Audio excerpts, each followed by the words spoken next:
창세기 8장은 7장에서 시작된 홍수 심판이 끝나가는 과정과 방주 속에서 구원을 얻은 노아와 그의 가족이 다시 방주에서 나와 새로운 삶을 시작하는 내용입니다. 세상에 나타난 죄에 대해 하나님은 가차없는 심판을 행하시는 공의의 하나님이시라는 사실을 가장 잘 보여준 것이 창세기 7장 노아의 홍수 심판 사건이었습니다.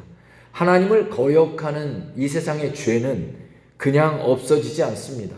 한번 나타난 세상의 죄는 반드시 공의의 심판이라고 하는 바로 죄의 삭은 죽음이기에 죽음의 심판을 통해서만 해결되어지는 것입니다. 그렇습니다. 세상에 나타난 죄는 결코 그냥 사라지지 않습니다. 하나님은 공의의 하나님이시기 때문에 죄의 삭, 죄의 대가가 치러져야만 이 죄가 해결된다는 것입니다. 그렇다면 아담의 원죄를 가지고 있는 우리는 왜 죽지 않고 사망과 죽음을 면하게 되고 지금 살고 있습니까? 어떻게 우리가 살게 되었습니까? 우리가 잘 알다시피 바로 예수 그리스도로 말미암은 것이죠.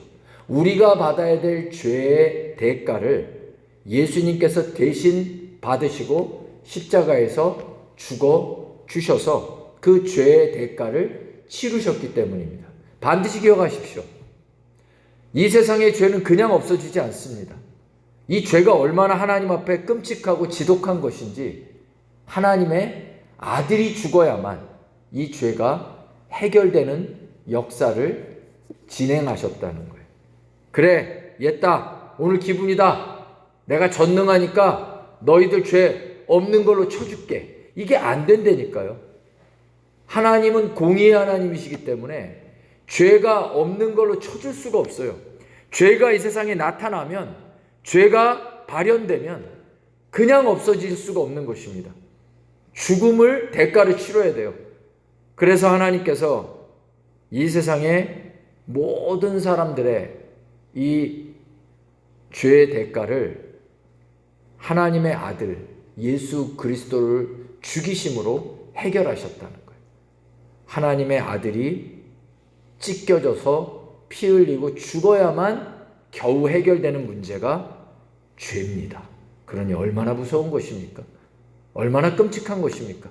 하나님이 기분이다 해서 없애주실 수 있는 게 아니라는 거예요. 누군가는 죽어야 돼요. 우리가 죽든지 예수님이 죽든지. 우리가 구원받은 건 그냥 하나님이 기분으로 옛다 구원이다 얻어먹어라 이게 아니라니까요. 끔찍한 대가를 치르고 우리가 그 구원을 얻은 거예요. 그래서 하나님은 돼지에게 진주를 주지 말라라고 예수님은 그런 얘기 하셨잖아요. 어떻게 너희가 받은 구원이 하나님이 기분으로 갑자기 뿌리신 게 아니에요. 옥상에 올라가갖고 서울 가면 그런 일 있잖아요. 갑자기 막 10,000원짜리를 그냥 밑에다가 미친 듯이 뿌린 사람이 있어요. 그럼 그 밑에서 막 죽는 사람들 가끔 뉴스에 나잖아요. 그렇게 기분 좋게 뿌리신 게 아니라니까요. 그렇게 할 수 있는 문제가 아닙니다. 우리의 구원은 대가를 치른 거예요. 예수 그리스도가 찢겨져서 죽게 되는 그분이 누구냐? 보통 사람이 아니라 하나님의 아들. 하나님의 아들이 찢겨져 죽어야만 해결되는 문제가 죄의 문제였다. 우리가 구원받은 건 가벼운 게 아닙니다. 그냥 예수 믿은 거, 구원받은 거 공짜야. 우리가 뭐 헌금 많이 내서 구원받은 거 아니잖아. 세상 명예로 구원받은 거 아니잖아. 권력으로 구원받은 거 아니잖아. 구원은 공짜야. 근데 사람들의 문제는 공짜로 얻었다고 그러면 귀하게 안 여겨요. 그래서 구원을 가볍게 여기고요. 예수 믿은 걸 가볍게 여기고요. 교회 다니는 것을 가볍게 여깁니다. 그래서 교회 다니면서도 함부로 죄를 범하고 주일날은 교회 나오는데 돌아가서 세상에 돌아가면 일주일 내내 내가 예수 믿는 건지 안 믿는 건지 구원 받은 건지 안 받은 건지 그렇게 삽니다. 구원을 헌신짝처럼 우리가 받은 것을 헌신짝처럼 가볍게 여겨요. 하나님은 아십니다. 그렇게 얻은 구원은 구원이 아니라고 그러세요. 예수님도 아세요. 그래서 말씀하셨어요. 입으로만 주여 주여 하는 자들 구원받지 못한다라고 마태복음 7장에서 말씀하지 않으셨습니까? 어떻게 해야 된다고요? 진짜로 하나님의 뜻대로 행하는 자라야 구원을 얻는다는 것입니다. 여러분, 하나님이 주신 이 구원, 예수 그리스도가 죽으시고 받게 된 이 구원 반드시 여러분 소중하게 붙들고 믿음으로 감사하며 지켜가시는 믿음의 성도들이 되시길 축원합니다. 그 독하고 독한 죄의 문제가 심판으로 치루어지는 모두 다 죽음을 맞는 사건이 창세기 7장 노아의 홍수 사건이었습니다. 죄의 결과는 다 죽음이었습니다. 오직 방주에 탄 자만 살게 되는 내용입니다. 노아의 방주는 예수 그리스도를 가리킵니다. 오직 예수 그리스도를 구주로 믿고 방주에 탄 사람만 구원을 얻는다라고 하는 구약의 예표입니다. 노아가 대략 한 520세부터 600세의 홍수가 왔잖아요. 520세부터 지은 방주는 그리스도의 몸인 교회를 세우는 삶의 예표입니다. 신약의 성도는 세상 속에 방주를 짓는 노아와 같습니다. 그리고 죄의 심판으로 죽을 수밖에 없는 세상 영혼들을 예수 그리스도의 구원의 복음을 전하고 이 방주에 태우는 사명을 가진 자들입니다. 누가복음 24장 44절을 한번 찾아봐 주십시오. 또 이르시되 내가 너희와 함께 있을 때 너희에게 말한 바 곧 모세의 율법과 선지자의 글과 시편에 나를 가리켜 기록된 모든 것이 이루어져야 하리라 한 말이 이것이라 하시고 이에 그들의 마음을 열어 성경을 깨닫게 하시고. 예수님께서 구약의 모든 율법과 선지서, 이건 구약 성경을 말하는 거예요. 구약 성경이 세 가지 장르, 그러면 율법서를 포함한 역사서, 그리고 예언서, 선지서를 얘기하죠. 그리고 신앙 체험을 한 시가서, 이 세 가지인데 보통 신약 성경에서 율법서와 선지서 하면 구약 성경을 말하는 겁니다. 구약 성경은 모두 나를 가리킨다. 즉 예수 그리스도를 예표하는 내용이다. 모두 다 노아의 홍수를 포함해서. 그래서 그들의 마음을 열어 성경을 깨우쳐 주셨다는 거예요. 여러분, 성경을 읽어도 깨달아지지 않는 것은 성령께서, 하나님께서, 예수님께서 깨우쳐 주실 때 성경은 깨닫게 되는 것입니다. 여러분이 이 시간 말씀이 들리신다라면 그건 깨닫게 하시는 예수님의 역사, 성령의 역사가 있기 때문입니다. 아직까지 나는 설교를 들어도 말씀을 잘 못 듣겠다라고 하는 분은 반드시 기도하십시오. 기도 요청을 하십시오. 예수님께서, 성령께서 성경을 열어서 깨닫게 하시는 이들만 믿음이 생겨납니다. 그리고 46절 47절을 읽겠습니다. 시작. 또 이르시되 이같이 그리스도가 고난을 받고 제3일에 죽은 자 가운데서 살아날 것과 또 그의 이름으로 죄사함을 받게 하는 회개가 예루살렘에서 시작하여 모든 족속에게 전파될 것이 기록되었으니. 48절. 너희는 이 모든 일의 증인이라. 예수 그리스도로 말미암는 구원의 복음을 예수님이 얘기하셨어요. 예수님께서 십자가에 죽으시고 다시 3일 만에 살아날 것이고, 이로 말미암아 너희도, 나를 믿는 자들은 다, 예수를 믿는 자들은 다시 살 것이고 생명을 얻을 것이고, 이것을 너희는 평생에 전해야 할 증인이다. 증인으로 부름 받았다. 예수님을 전하는, 구원의 복음을 전하는 증인이라는 거예요.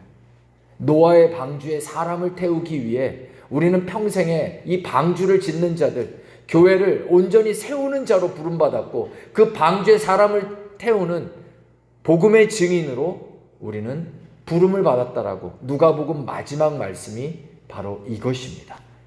이것이 바로 교회의 목적이고 성도의 사명이라는 사실을 항상 기억하시기 바랍니다.